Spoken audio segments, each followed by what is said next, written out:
Guarda che ho già chiamato polizia e carabiniere.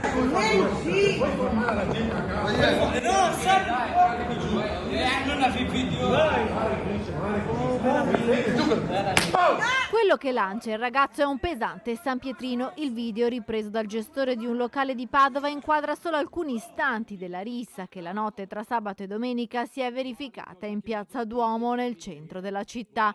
Alessandro Mazzone, titolare del Sea Bar in via Dante, insieme a due dipendenti, stava caricando il suo furgone dopo aver terminato un servizio catering in un'abitazione che affaccia sulla piazza.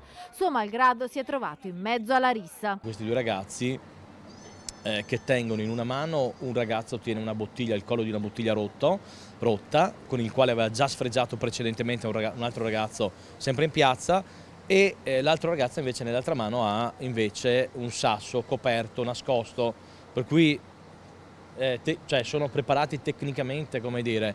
Questo sasso, che non era un sasso, era un San Pietrino, poi ce lo ha scagliato contro. Purtroppo, ci spiega il gestore del locale, non si tratta di un episodio isolato. La settimana prima uno sbandato era entrato nel suo bar e aveva sferrato un pugno ad un cliente. Ahimè, ci siamo dovuti attrezzare questa settimana passata con un buttafuori. Io ricordo i buttafuori negli anni '80, nelle discoteche, nei locali in cui c'erano 1000 persone, non nei locali che tengono 50-100 persone.